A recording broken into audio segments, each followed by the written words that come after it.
You're listening to another great podcast in the MyMac Podcasting Network. It's time for the 500th episode of TechFan. I'm Tim Robertson, joined by David Cohen. Hello, David. Hello. It's been a long road to get to 500.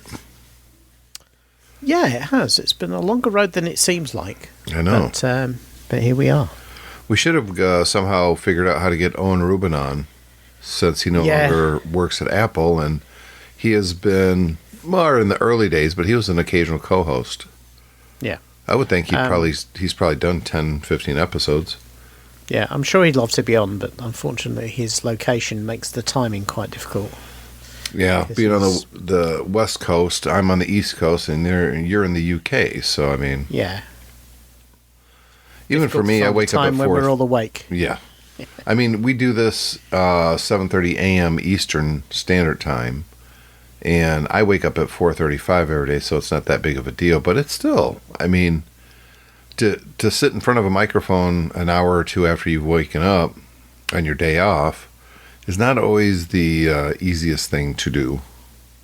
No, same for me. It's 12:30 here, and obviously in the middle of the day sometimes it's difficult on a Sunday. Yeah, you got family there, and you got things to do, and yeah, it's not easy. No. But our sponsors require it, so... Oh, wait. Never mind. But that is one part of the history of the show, is we used to have sponsors. Yeah. Yep. It just didn't make any sense. I never really had the time to go and track down somebody else to try to foot the bill, you know? It's a part-time job just keeping up with that, and I just didn't have the time or inclination, to be honest. And remember, this entire show started thanks to Apple. You remember that? What did they sponsor it then? No. No. So, because you couldn't do MyMac anymore because you were an Apple reseller. Yeah, well, not just a reseller, but yes, in effect, our biggest partner, if you will, was Apple, and Apple really frowned. Upper management at Apple at the time really frowned about me doing the MyMac podcast, where I was predominantly talking about Apple and Mac, and I was never one to curtail my thoughts if I thought Apple was screwing something up. But I think it worked out. You know, Guy and Gaz do a great job on the MyMac show. And not only that, podcasting as well has kind of moved on, because there used to be an awful lot of pure Apple shows, and even the MyMac podcast it's not really just, I mean, it's kind of hung on Apple and Apple's products, but there's a lot more going on there. Whereas back in the day, when we all started podcasting, if you listen to some of the Mac shows, some of the Apple shows, they were just pretty straight. We're just going to talk about Apple every week. Yeah. And funnily enough, that was a time when Apple had far fewer products than it has nowadays, and I guess people were using them differently. There was an awful lot of Mac tips and Mac software reviews and stuff like that, but people don't really bother doing them very much anymore. It was a very different landscape. It was a lot more. It was. I think it was perhaps a little bit less light-hearted. It was certainly a lot less diverse in terms of what people were talking about. There was always the weird off-the-wall stuff, but there was less kind of broad. The mainstream stuff wasn't very broad, and now obviously podcasting it is, and most people who've heard of podcasts probably recently, the last 5-10 years, will probably not think of it mainly as a tech broadcasting medium as much as a more general broadcasting medium. And it's easy to know why when you look back, and that's because the people who were the most techie were the ones that were able to do a podcast. We understood the technology, we were adaptable, we were very good at learning new skills that was required to not just record a show, which was challenging in the early days, but to create an RSS feed, to be able to host the file, to make a website. I mean, there was a lot of technical things. To edit the show together if you weren't recording in the same room. You know, there was a lot to it back in the day. Yeah, there was, and one of the reasons I think it gravitated around Apple is that Apple Mac products made that a lot easier than it was on other computers. Well, I also think that Mac users were more passionate about technology than the average PC user of the time. And I think that simply goes to that Apple was struggling so bad. There was a very real threat that the Apple eco-universe, if you will, was going to go away. And it kind of inspired a lot of people to try to hold on to this thing. They were passionate about it. And it just so happens that the thing that they were passionate about became the biggest company in the world with super popular products. And it's kind of hard, I think, to stay passionate about something that's, so popular, so mainstream. It's also much more corporate now than it used to be. And that changes the way that people interact with the company, even if it doesn't affect the products, which it definitely has. But it also affects how people interact with a company that's very much a big corporation. And I think a lot of the gripes people have with Apple now are very often they are people who remember how it used to be and get frustrated that it can't be like that again. Yeah. But a part of the problem, I think, is Apple is so large now that a lot of the kind of the silly issues we see, and we go, well, why do they make these decisions? Just come from the fact that it's got a very long decision chain now, and some of the more irritating issues probably never filter up to the point of somebody who thinks it's important enough to fix it. Well, I also think a lot of decisions now are based on what's better for the bottom line, not for the technology underlining it. Yeah. Whereas back then, it was still, it was corporate, don't get me wrong, but it was still about the hardware and the software. It wasn't about the corporate bottom dollar in every single decision. Yes, it was, don't get me wrong, I'm not naive. But the technology came first, making it better and better and better with innovating new stuff, and now it's just not at all, which is sad. Yeah, yeah. I have some sympathy with them for that, because part of the difficulty is a lot of these product lines are extremely mature now, and it's very difficult. It's difficult to innovate, because what's going to happen is you do something new, and a good proportion of your customers are either going to go, oh, I can't be bothered with that, or alternatively they're going to go, well, what's the point? Why are you wasting money on that when you could be improving what I like? And I think some of the commentary we've seen on the Vision Pro kind of reflects some of that. There's some people who've gone, oh, well, that's just a waste of time, and then there's other people who are going, oh, this doesn't help the Mac at all. What's this for? There's been a little bit of that, and I suspect there will be more when it launches. And yet, that is literally Apple innovating by developing not only an entirely new product line, but an entirely new computing concept that nobody's really tried that way before. And they're kind of they're in a position now where they're damned if they do, they're damned if they don't. They could scrap and redesign the iPhone next year, and a goodly proportion of people would go, "Ooh, Apple only doing that so they make us buy a new iPhone." Yeah. One of the things that happened this week is Adam Christensen, who has been podcasting the MacCast for a long, long time. Yeah. Is stopping that show to join the Mac Geek Gab. And that's a big decision. I'd not heard that, but yeah, I mean, he's got how long was the MacCast was created 2 weeks before the MyMac podcast, because that was the name I was going for. I remember the one of the earliest. His was one of the earliest podcasts I started listening to, along with yours. Yep.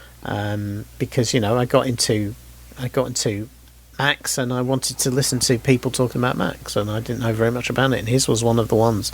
But the thing is, and he's been doing it. He basically does that show on his own. He does. He doesn't have co-hosts or anything like that. So, yeah, interesting. So you know what that means. The MyMac podcast now is, I think, the longest running, continuously running Mac podcast in the world. Wow. Because that was the name I wanted. And every other Mac show at the time was long gone. Yeah. In fact, I bet if you go back to when we started the MyMac podcast 1994. No, not 1994, 2004. And looked for, because 94 is when we started the MyMac.com, or MyMac magazine. If you go back to 2004 and look at the podcasts that were out then, I bet almost none of them exist anymore. I would imagine so. The MyMac one does, though. Yeah. And TechFan is simply... Go ahead. I was going to say, he started this in December 2004. Yeah. So did I. And he has just hit... So he was on show 884 when he decided to stop. Yeah. So we got more shows than him as well. We win. Do you know why he decided to stop, though? He didn't really go into the personal decisions. The episode I listened to the last episode, or at least most of it. And it was more of, I'm going to go do this now. He did say, it was financially difficult doing his own show. And I looked at his history, and he would go, there was times that he would do one show a month, if that. So it was slowing down big time. So maybe it's simply, and I came to this conclusion pretty early on in podcasting, it's way easier to do it with someone for a variety of reasons. You can't just take a day off and go, I'll do it next week. Well, there's somebody else that was sitting there ready to start recording. So if you have someone else, they kind of bring you kicking and screaming sometimes when you don't want to do it. And sometimes those are the best shows, to be honest. Yeah. But this is simply a continuation of the MyMac show, because you and I hosted that show. Indeed. And we just broadened the focus and got on with it, which is what we do. And we're still doing it. And hopefully people are still listening. Hopefully. A few are. When are we going to join the Mac Geek Cab then? Oh, never. Probably never. That's the thing, though. I always did my own thing. When I started MyMac, I didn't. The first episode issue was just me writing, and then people was a couple of issues were just me, and then I would get feedback from people going, "Hey, can I write a review for your e-zine?" And I was like, hell yeah. Yeah. But what never happened was, and I was offered a few times to kind of link up and join up with other companies or people that were doing their own thing. And at every single turn I went, nah. I just would rather do my own thing. Even when I quit MyMac podcast, because remember I was coming back. Anyways, it doesn't matter. I did the OWC podcast. Yeah. And I was doing that in MyMac for a long time. So I never owned the OWC stuff. Yeah. That was World Computing. No, it was a contract gig. Yeah, they paid me to podcast. But it was still me, you know what I mean? Even when I had interviews, the show was me. Half the show was just me talking into a microphone and then having an interview with someone. So I was still kind of doing my own thing. And I never wanted to join somebody else simply because I just wanted us to own our thing. I didn't want to be beholden to somebody else. Even when we had sponsors, I had no problem saying whatever the hell I wanted, and neither did you. Yeah. And we're still that way. Well, that's the type of sponsorship we wanted. There are... I had to... Alexander and I were laughing in the car. Yeah, on Friday I went to pick him up from a thing he was doing, and I had... my car has, internet radio. And so sometimes we listen to an alternative rock station on the internet radio, and the only one I've been able to find in the list on there is this one from Toronto. So sometimes I stick that on, and of course they have American. I don't want to insult the Canadians, but basically Toronto radio sounds very much like American radio, in terms of the way it operates. And they had this long segment about the two hosts are talking about this study that had been done to find the perfect butt ratio, right, between waist and hips for ladies. And they were talking on and on about it, and it got quite uncomfortable, really, about the language they were using. It didn't seem very modern. They were trying to not be misogynist, but they kind of were, and it became very clear as well from the heading that was on the radio. You know, they send like a little digital header that normally shows you the song playing. It became very clear from the header that this was a really long ad for plastic surgery. Wow. And it was, you know, and the guy started talking about, you know, what he wanted to hold on to, and men's butts versus women's butts. It was really, really creepy, actually. Yeah. And I just thought to myself, this is just trash. And this is what you have to do when somebody basically has paid the station a whole load of money, and these poor people have to spend 5-10 minutes talking about this garbage topic, you know, because the sponsor has paid for that. It's a sponsor read. It's not a conventional ad where they give you something to insert. It has this conversational quality that you know, when I first started going to America and I heard these types of reads, because we've never had stuff like that here in the UK. They're not allowed. I was very perplexed because, you know, it's like, well, okay, this is an ad, but you know the guy who's is basically has got a script. He's got to stick to some points. Yep. And yet they're doing it like it's regular conversation, like they're going to fool you with the ad.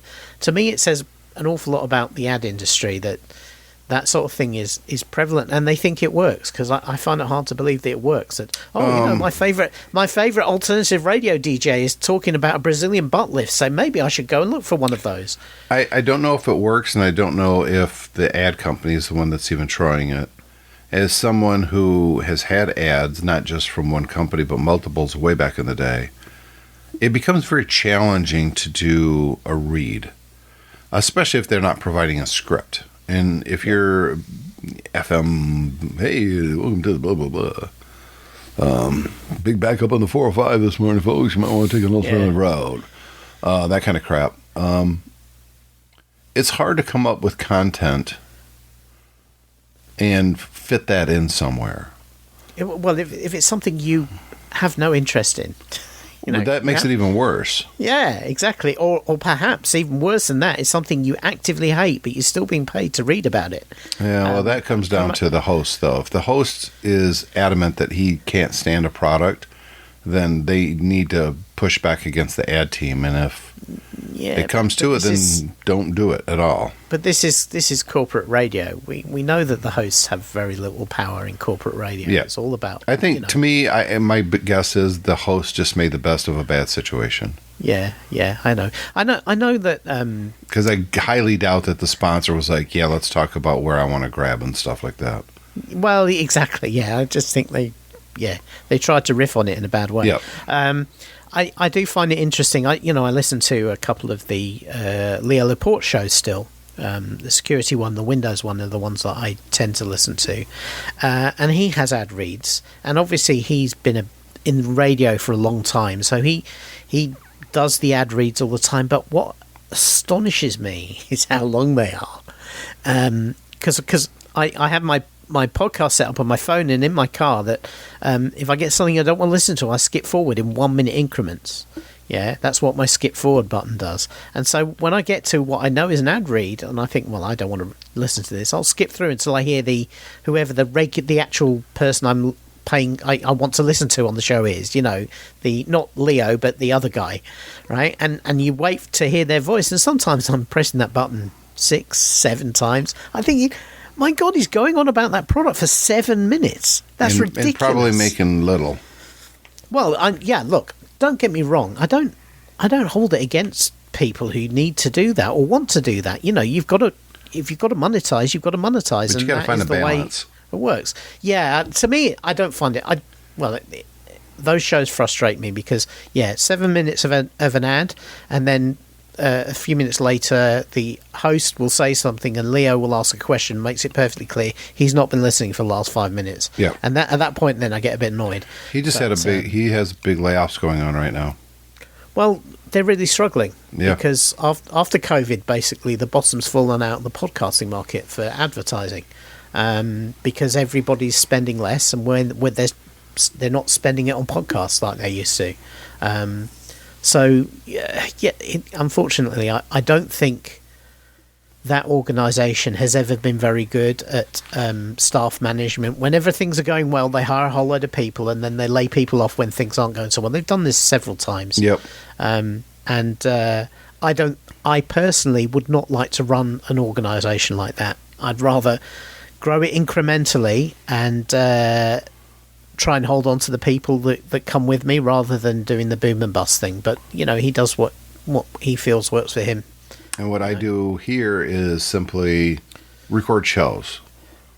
Yeah. If there's somebody out there that's wanted to podcast and it's very daunting, I've always been open to help. How many podcasts have I, quote, produced over the years? It's thousands. And I didn't get paid for any of those things, because I love this medium. Look, when I was growing up, some of my early, 9, 10 years old, let me say, memories was sitting in front of a speaker with a cassette recorder. Now, this is a cassette recorder, not a boombox. It was long, it was thin, you put the tapes on top and push it down, and you hit the big red button and play at the same time. I would simply hold it in front of the speaker and let it record, the top 40 channel here. Yeah, we all did that, and then we also, many of us used, if we found something with a microphone on it, we would often, Sure. We did record our voices to tape. I wouldn't go as far as calling them shows or anything like that, but plenty of people have done that, and I think it's something we've always done.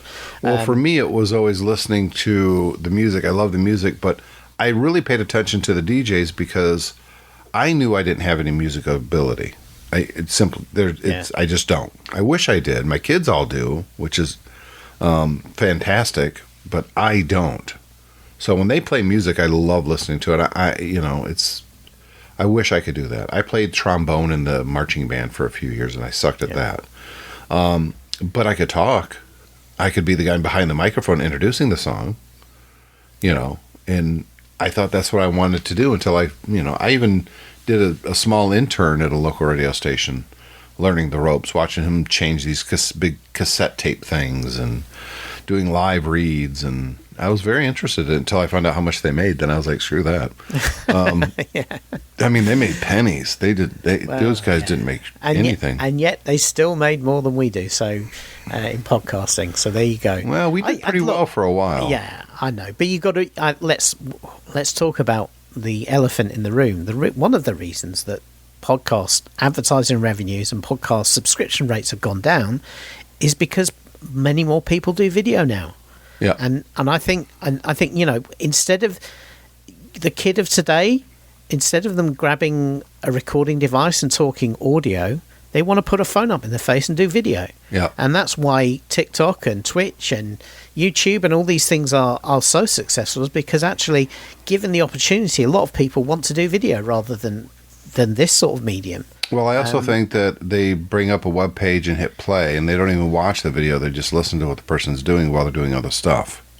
Well, there's that as well, but I think that's always been there. But in terms of the accessibility of creation now, I think a lot of people are more intimidated by sitting down and recording their voice into a microphone than they are putting a camera, a phone, holding a phone up in their face and recording video to it. It feels more natural to them, and I think that has supplanted the desire to do podcasts for a lot of people. Is they want to do video. Yeah, and, the nice thing is there's plenty of room for all kinds of content. Well, there is, and also as well in terms of opportunities, it's never been easier to do something which technically was even far harder than recording audio. Back in the day, if you wanted to record anything that looked remotely professional on video, you needed huge amount of equipment. And the internet wasn't up to displaying it to anybody anyway. Correct. Whereas nowadays it's easy. Anybody who has a phone can, thanks to the magic of what our phones do, can record a half decent video with just a button press and another button press, and it's uploaded somewhere so that people can watch it. So I was thinking, obviously we said we're not going to do anything special for our 500th episode. I even made a big ad about it, which I thought was funny. It was ironic, if anything. But I started thinking about some of the topics and that we could talk about for this episode. And not because it's the 500th episode, but I thought, well, if I did need to bring something up for the 500th episode, what would it be? And I started thinking, well, the first episode came out in September of 2010. Your first episode was episode 3 in October of 2010. So that's a few days ago. Yep. What's the biggest difference between then and now, technology in your life? And for me, I got into arcades. Yeah. I bought my first arcade machine in October of 2024 or 2014. So that's not even 10 years ago I got my first home arcade machine.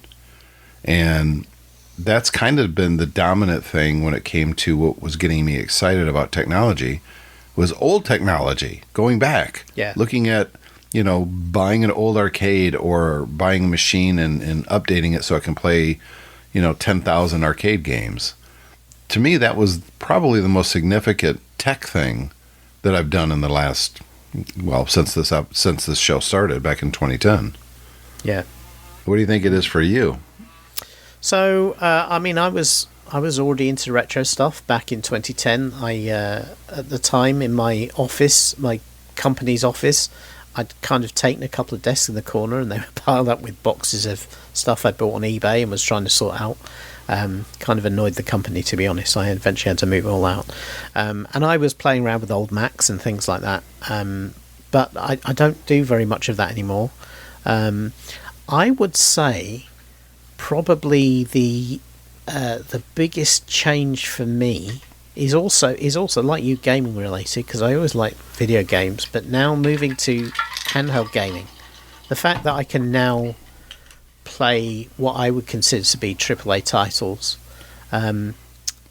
sat down in the couch or on the train or something like that, is probably the biggest change for me, because back then you couldn't do that. You could get had Game Boy games. Yeah, that's right. Yeah, it was fairly limited. Whereas last night and this morning I was playing one of the Sony Spider-Man games, and it was probably better than I could have played on a machine, even a desktop machine. Oh, sure. 2010. Yeah, no question. Yeah, obviously, and I had my Xbox, and I played computer games in my office.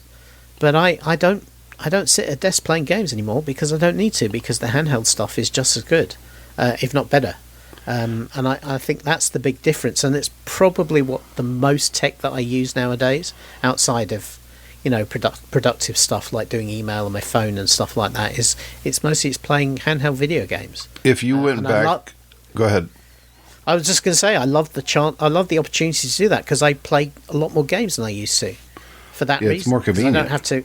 Yeah, well, and also I don't have to kind of hide myself away in another room while people are doing other stuff. Though I have found I get complaints now that you wear a pair of headphones, and then I get complaints the button presses are too distracting when somebody's watching TV. What are you going to do? Can you stop breathing so loud, please?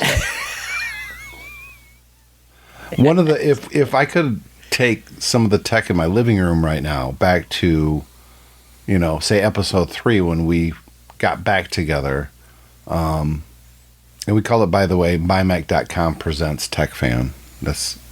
We were so clever. Would have been VR. And if I could show like the new PS or the VR2 from Sony and what's the other one? The Facebook one. What is that? The MetaQuest. MetaQuest. If I could take those back to myself and you back in 2010 for us to review it with the games and watching gigantic, monstrous videos, and we would have thought that would have been the dominant thing in 2023 going into 2024. We'd be like, oh my God, this is a holy grail. This is going to change everything. And yet, not really. No. It didn't do a whole lot of anything.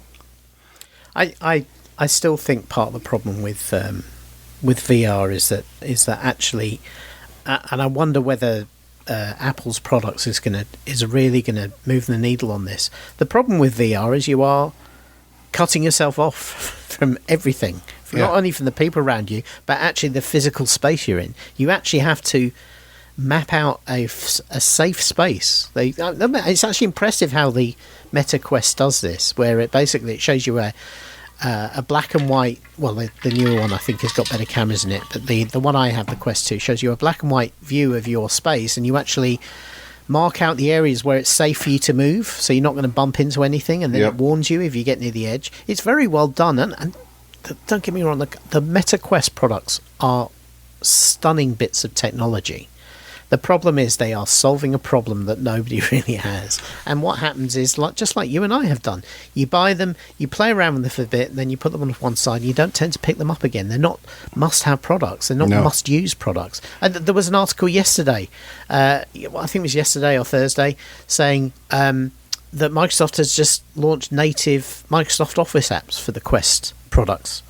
And it's the mobile apps, but they're pretty functional, and they work with virtual keyboards and hand tracking, or a Bluetooth keyboard if you want.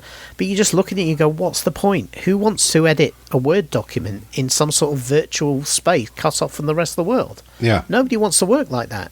And so that's the problem with the VR, is that they've not found anything compelling enough that everybody goes, I must stay in this all the time.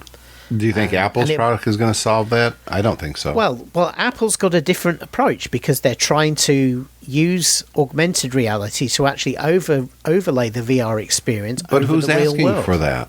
Well, that's the problem. I think sometimes we have to give somebody, it doesn't matter who it is, credit for trying something different to try and move. I'm all for that. I think that's what Apple are trying to do. And what they're coming out with, I won't worry about the price point, because obviously the Vision Pro. The Vision Pro is the first cut of very, very new technology. Just in the same way that when the iPhone came out, people went, "How much for a phone? Are you kidding me?" And yet within 2-3 years, the price came down and the adoption went through the roof. The Vision line could well be the same thing if it finds traction, if the experience it gives you is compelling enough that people want to use it all the time. And jury's out on that. I really don't know until you actually try it and see it. I'm clueless. I have no idea either. I don't know if it's going to be a success or a complete failure. No idea. I just imagine that, in the early 2000s, you and I could have been talking about, and we could have said, who wants a phone without a keyboard? Touch is not good enough, is what we would have said. We would have said, touch is not good enough to have software keyboards, and the screens are slow, and they're too small, and it's not bright, and the battery life is terrible, and you can't change the battery, and all of those things that people said about the iPhone. Yeah, and they were all wrong. Because the point is the actual experience that was delivered was so good compared to what compared to what was already on the market, that people said, yeah, I like these choices, I like these compromises, and they started changing the way they used those devices. Vision Pro, or the Vision line, because it probably won't be the Pro, could well be a product like that, but we won't know until it comes out and we actually see what the use case is. I still think, and probably you would agree with me, that the friction of saying, oh, well, I have to pick up this pair of goggles and put them on my face to use this device, I think that's a big fence to leap. It is. Over just picking up your phone. Yes. This is actually the interesting thing with the Vision Pro line, is everything is always competing with your phone now. It doesn't matter what it is. Yeah. Whether it's a video game console, whether it's a computer or a tablet, everything is going. I was looking forward to should I use this, or should I just pick up my phone? I was looking forward to playing the PS2 or PVR, whatever, the latest PlayStation VR set. I never got the first one because I knew there was going to be one coming around the corner that would be better. So I waited, and I'm glad I did. I figured it'd either be me using it a lot or Cole using it a lot, who's 16 now. Yeah. And he does use it occasionally, but nothing like I thought he would. A new Five Nights at Freddy game came out that he wanted to get, so he got an early Christmas present. I bought it. It was like $40. I didn't care. And he's played that a little bit, but he plays, when it comes to video games anyways, the regular PS5, the Switch, and he always has a laptop in his lap while he's doing it. He multitasks like you wouldn't believe when it comes to that stuff. Well, let me ask this. Didn't you expect home automation to be way more of a thing now than it actually is? Because Apple supports it, Google supports it, Amazon supports it, and it's just not. Well, I think home automation is another one of those things where it needs to be ubiquitous and it needs to be frictionless before people will adopt it. I think if you have to spend time putting stuff into your house to make it work, then that is automatically, that's a tech enthusiast product. That's not a mass adoption product. I think if you walked into your house and you basically, everything was supported by home automation, then people would definitely use it.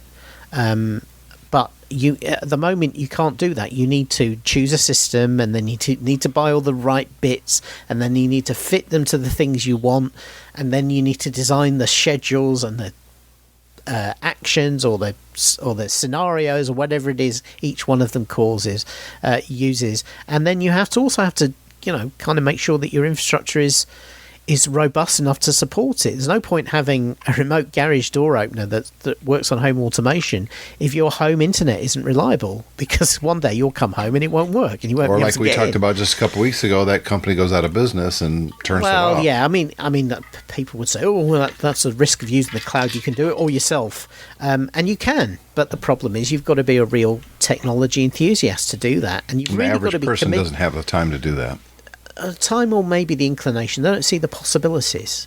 Yeah. They go, well, I could spend 2-3 hours on my weekend setting this stuff up so that I can have my thermostat knows when I'm coming home and warms the house up automatically, or I can just stick with what I've got now, which works, which is what most people do. Yeah. So that I think that's the issue with home automation, and I don't think I think we're softly with these initiatives and these intercompatibility groups and everything, but towards adoption. But I think until every single thing in the house supports it automatically, and you don't need to think about getting it set up, I don't think it's going to be a big thing. I don't think so either.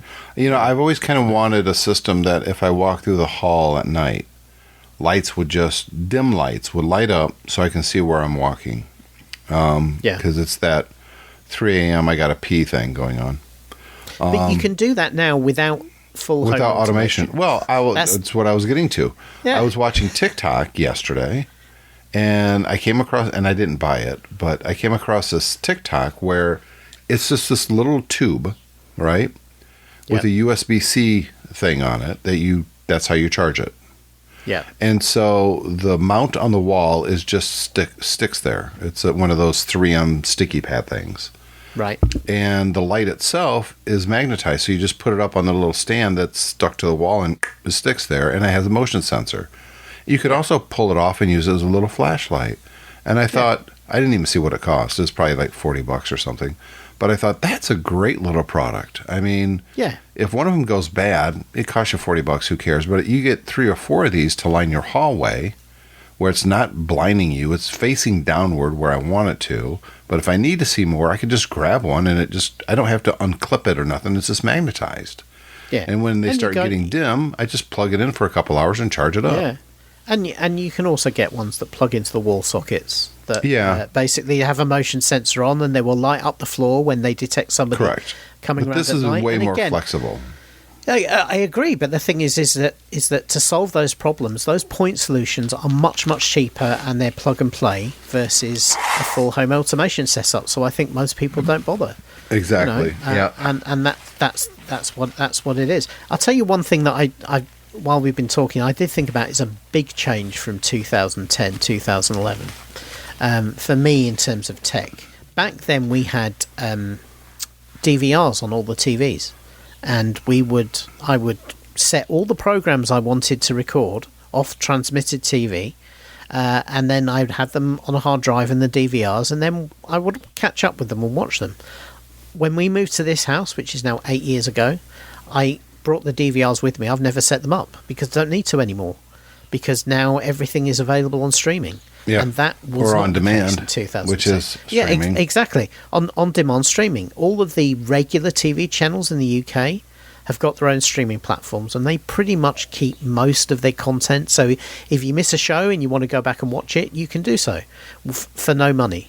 Everyone's heard of the BBC iPlayer, but every other channel in the UK has a similar sort of setup. Yes. And then, of course, you've got the big streaming services, Disney Plus, Netflix, what have you, for other stuff and movies and things like that. So we just don't need the DVR anymore. We frequently will be watching TV and we'll have a clash on a program. In the UK, most of the channels transmit a +1 channel where everything is now behind. So we'll often say, "Oh, we'll switch over to +1 after this finishes and watch that other show." Yep. Or alternatively, we'll just catch it on the streaming platform. Yep. So DVR as a product, which was quite a big thing back in around it's about kind of 2010. dead. Yeah. It's dead. Yeah, nobody uses it anymore because it's been replaced by the internet and the cloud. And that's quite a fundamental change, which I don't think you would have predicted 13 years ago. You would have assumed that the internet and cloud storage would be strong enough to let you do that for all the Actually, TV. I think I would have been. That to me, that seems like I was waiting for it to catch up, and I knew it would one day. I knew we'd be able to get to the point where it was movies on demand, TV shows on demand when I want it, because we were already doing that. It's called podcasting, you know. Yeah. I knew that was coming. I just didn't foresee it costing so much to subscribe to every frickin' service in the world just to see a few shows on each thing that you want to watch. Well, it is interesting, isn't it? Is that it used to be everything was free, it was ad sponsored, and then we went to subscription, and now, funnily enough, the subscription services are coming back to free or lower cost than ad sponsored because they can't make enough money on subscription. It's really interesting because obviously some people have to rely on subscription. Most software now seems to rely on subscription rather than individual purchase, and yet streaming is going back to cheaper subscription and more ads. Speaking of software, so on the last Geeks Pub, I decided I was going to post it on YouTube. Mm-hmm. And you can't just post audio on YouTube. It has to be a video file. Right. So I went down a little bit of a rabbit hole. I wanted something that would take audio and convert it over to a video file with just a static image. Right. All I could find, even on the Mac App Store, were garbage subscription scam software. That's all I could find. And I'm not asking for an independent developer out there to make something. I just did an iMovie and exported it, and it was fine. I was just looking for something that was a little easier. The problem that I was coming across, and I've run into this problem the last few years when I'm looking for a software solution that is less expensive or very niche, is there's almost nothing anymore. It's all, at least in my opinion, it seems to be all scammy, subscription. You read the description and it doesn't do what they say. They put a watermark in something. The reviews are, I used it once. I tried to unsubscribe and they've charged me 4 times now. Yep. Is independent software kind of development dead now? Because it really kind of seems that way to me.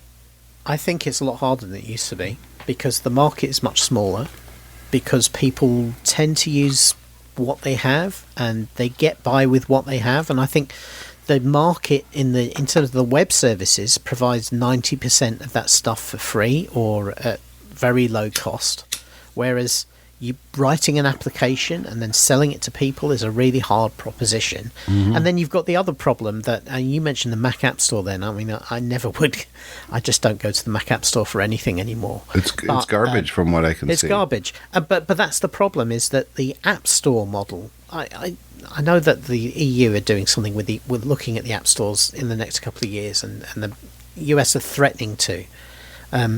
The App Store model is fundamentally is broken now, because basically there's a tension between providing good quality software and customer service in app stores and then you making revenue off subscriptions and sales, and those tensions pull in the opposite way.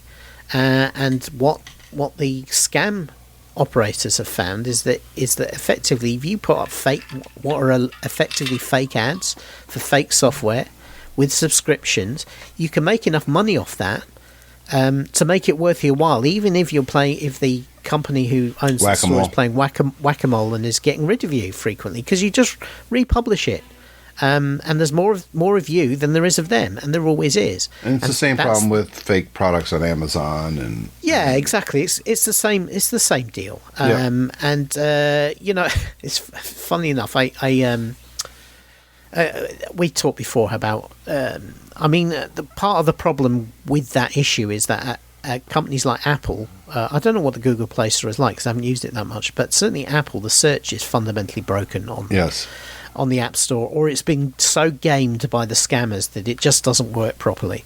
So GTA, the Definitive Collection, came out on iOS recently under Netflix. So if you have a Netflix subscription, you can get them for free. And these games, when they first came out, were not very good, and they've been substantially improved since then. So I wanted to get the Netflix version. So I searched for GTA 3. And what came up in the App Store is a whole load, probably about 15 or 20, basically GTA knockoff copies. And they came up before the Netflix GTA 3 version, the proper version, came up. And you could see from each of these that they were scammy. You could tell they were all called things like Mafia Car Theft 3D, things like that. And they all had a very similar screenshot because they were aping the GTA style. Yep. So you'd have, a guy with a leather jacket and black trousers, kind of blocky looking like he's with a gun in his hand about to get in a car. And they all were variation on that theme.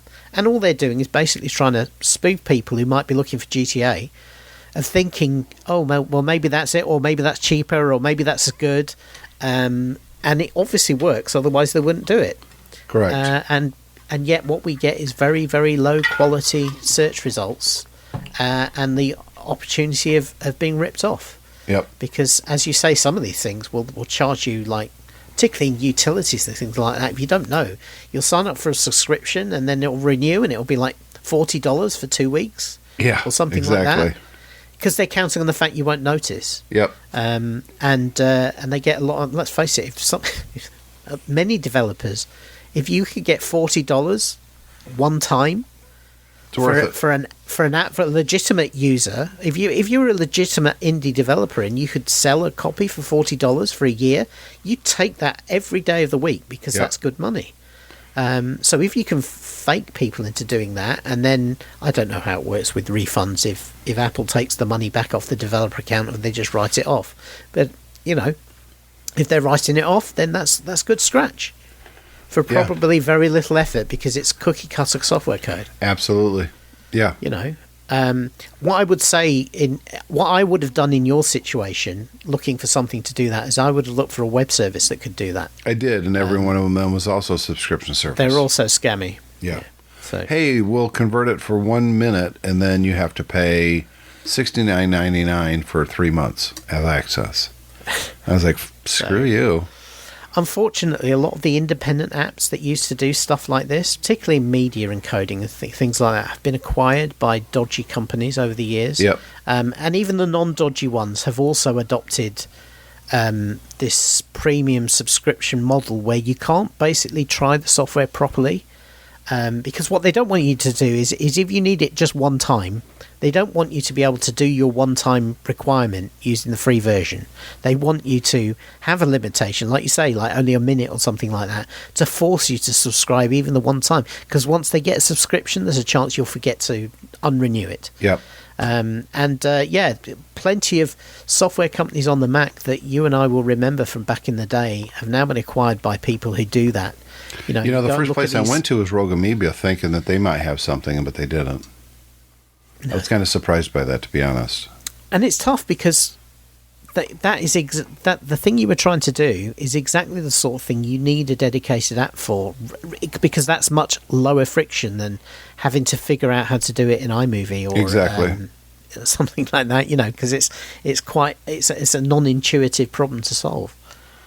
We got a lot of feedback, but from one person. Yeah. Well, this is our good friend Brendan Rowland, who long-time listeners who've been with us for the last 500 episodes will recognise the name, because he doesn't comment to us that often, but he does comment a lot when he comments, and he certainly has done that here. And I appreciate it big time. Because Brendan, I hope you don't mind, but I'm going to try and do an AI auto-summarise of this rather than reading it all out, just so that we can get through all the points. But he talks about being... he's currently staying on an extended stay in Mallorca in Spain, and he says he watches English language YouTube videos and he gets auto-inserted ads in Spanish. And he says, I don't speak Spanish, so I don't understand the ads, which means the advertiser is not getting good value from him for that. And then he says the intro ads is often repeated after just 1 minute, which is not only annoying, probably deliberately by Google, but also wasting more advertiser money. And he's also saying he listens to English podcasts, but he's getting auto-injected Spanish ads again in the US, in Spain. And I mentioned this. I've noticed that there must be a new platform out there, because several of the podcasts I listen to have started auto-injecting ads now, and they're localized ads. So I get English ads here, he's getting Spanish ads, and this is the fundamental problem, isn't it? Because all these ads are sold on being targeted to the subscriber, and the advertising platforms will tell the advertisers, oh, we know so much about people that we know what to show them, and that means you get better ad targeting. And as Brendan's pointing out here, they should know that he's English. You would imagine they know he's English, and yet they're still inserting Spanish ads because he happens to be in Spain. They're just trying to give him the local flavor. That's all. Well, yeah, but it's not working, is it? No. So he says, so not only are ads extremely annoying, but advertisers are being ripped off for showing ads that do not match their audience. Do they not know how much they are being ripped off? I think they do, because I think advertising, I think, is a game where everybody knows the secret that actually it doesn't work. It doesn't. Well, it works for a tiny percentage of people, and that's enough to make it worthwhile doing. But they know it's going to miss a lot more than it hits, and they seem to be cool with that. He says, as for web page ads in the UK, I have a Raspberry Pi set up as a DNS server running Pi-hole, plus several ad blockers. It's a rare occurrence for me to see an ad. So, of course, the downside of that approach is that sometimes things just don't work if you're running those blockers. And it's not, who cares about if you go to a website and it says, oh, you're running an ad blocker, we're not going to show you the content. It's like, I don't want that website then. But I find commercial sites that use pop-ups and things like that to show you, if you don't buy this ticket in the next 5 minutes, the price is going to change. Those sorts of things. I buy rail tickets and flight tickets and things like that all the time. They often don't work if you're running an ad blocker. Yep. Because the way they operate requires better access than the ad blocker gives them. So that's the downside, and that's why I've always shied away from running a server like Pi-hole, which is very easy to do. You put that in your router and you won't see any ads at all. But the problem is it becomes harder to disable it if you then need to temporarily disable something to make a website work. Whereas at least if you're running it on the client, you can turn it off. Absolutely. Of course, that's why you pull out your phone, turn off Wi-Fi, and go there. Exactly. Yeah, exactly. Then you're done. You can access the website. But then sometimes on the phone, and I find this increasingly actually on the phone, websites don't work properly, and when they do on a PC, and I think it's to do with Apple's own blocking services in Safari, and so there are some websites, like commercial websites I use, where I just can't do them on the phone because they won't work properly. And those services, you tend to find you've got to run their app if you want to do it on the iPhone.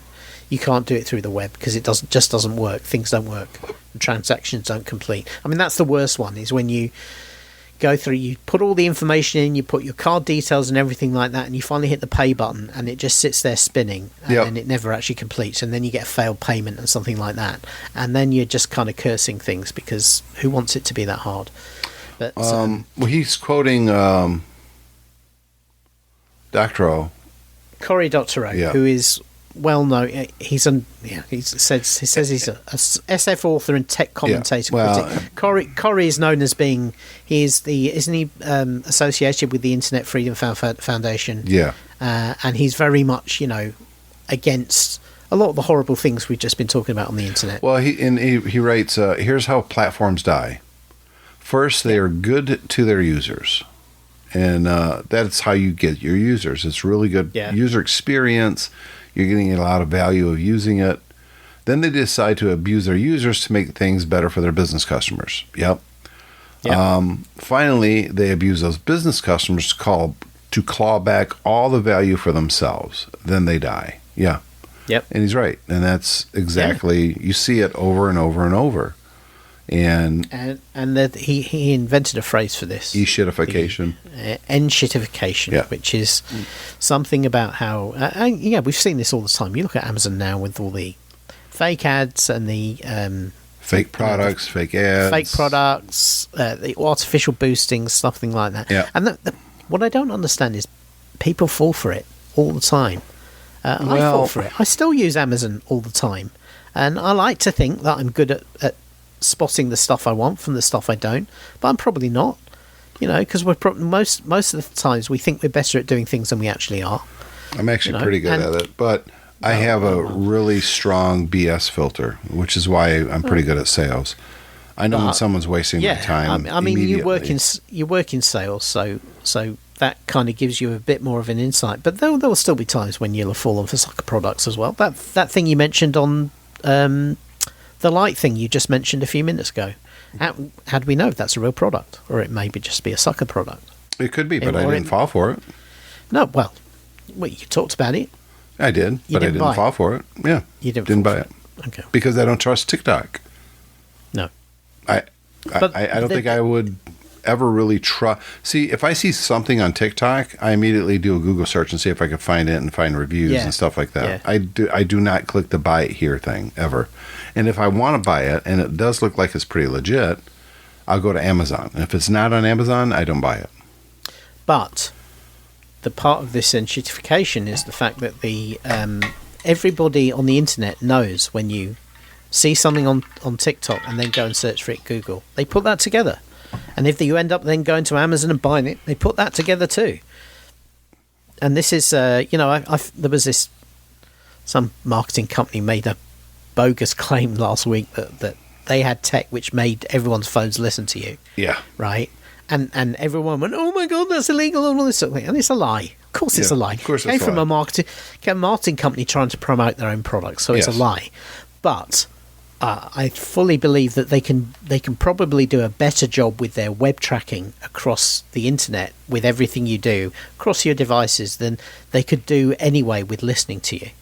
And I suspect that's what they're actually flogging is, we've got tech that pulls all this data from all these different companies and joins it all up, and you can see what people are doing. Yeah. And that's what it is. And actually that's a little bit more scary. And that's how this impression you get of talking about something and then it comes up in all your ads happens. It's because it's watching what you do on your devices, and they give a lot of information away. Yep. We're going to save. That's also. Go ahead. Enshittification. That's also enshittification. And we're going to save Brandon's iCloud thing. We're going to save that for the next episode. Yeah. That's our 500th episode, people. 500. Now, it hasn't been continuous, and it could have been, actually, I think we just did episode 75 of our other show. So, really, we should be around 575. But, this is 500 legitimate episodes of TechFan. And, we didn't really do anything to celebrate it, but it is an achievement. I don't care what anybody says. I think the celebration is the fact that we're continuing to do it. And we continue to enjoy doing it. This is and we've never, not once, reached out our hand asking for someone to donate. No. hey, go to my Patreon, or here's my PayPal, or we've never done that. Click on the like and subscribe button. Yeah. On the YouTube. I mean, we should be asking for feedback every week and really pushing that, because I think it makes the show better. But even that, we don't. We just start talking because that's kind of why we record the show. I enjoy talking to David about stuff. I think to recognise what we've just been talking about, we should now make sure that every week our show graphic is a picture of you or I with some sort of surprised look on our face, pointing at a product, holding in our hand. I was gonna do like a toy shot.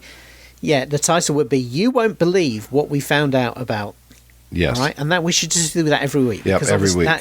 That is the YouTube model, and clearly that's working for people. You won't believe what we found written in Steve Jobs' private diary about the VR system. Oh, you won't believe what we found out about the iPhone 4. Yes. There you go. Yeah, and please, everybody, please remember to click the like and subscribe buttons on the podcast. They're up in the top left corner. Yeah, that's where it is. We'll be back next week, and we got some cool stuff to talk about on Geeks Pub. Christmas Eve next week, so a holiday special. Yeah, have you been watching the Monarch series on Apple TV? I have not, because I don't subscribe to Apple TV, but I will be acquiring it for the Christmas holidays. Watch it. All right, I shall watch really it. Impressed with it. Talk about it next week. It's more impressive than I was expecting. So actually, here we go. A bit of homework for next week as well. There is a new Godzilla movie out in Japan. Yeah, Godzilla Plus One. That's right. So maybe we should try and watch that as well. I don't have time right now to go to the theater to see anything. I'm just too busy. Don't go to the theater. I don't even know if you can stream this anywhere in decent quality. I reckon you can. If you look hard enough. Well, I'm the one that showed you that page, so I know where to look. Don't go to a software subscription website. Pay $40 for access. Well, that's why if you were to search for Godzilla Plus One stream, I guarantee you'll get a stream of something, but it won't be Godzilla Plus One. No, it won't be that. I looked at the one place I know that usually has everything, and it's not there. Okay. All right. Well, maybe we'll cover that later on then when it does come out on stream. Yeah, because I don't want to watch a really crappy cam version. No. No. And it looks, everyone that I trust on Facebook, friends of mine, actual friends, are like, this is fantastic. This is so good. Yeah. Godzilla's the bad guy, which he always should be. He should never be the good guy. Yeah. I mean, I just saw the trailer for the next Godzilla King Kong movie, and it looks stupid as hell. They're literally sprinting towards something next to each other. It's like, what? It's so stupid looking. Godzilla can't sprint, morons. Have you seen that? It's awful. I haven't seen the trailer, but oh my god! Those movies now have become terrible, variable in quality. Well, the problem is it looks terrible, but yet Monarch, which is the same universe, is fantastic. So who knows? Because the trailer is for a movie that's not coming out till next. I think isn't it coming out till 2025? That trailer for the next Godzilla. No idea. Big universe movie, and they won't have finished the CGI yet. That's why it looks terrible. Yeah. That's why it's stupid to do a CGI filled trailer for a movie you haven't finished making it. Yeah, really smart. That's another topic. Yeah. All right, man. Anyway, I will see you next week on Geeks Pub. Yeah. See you then.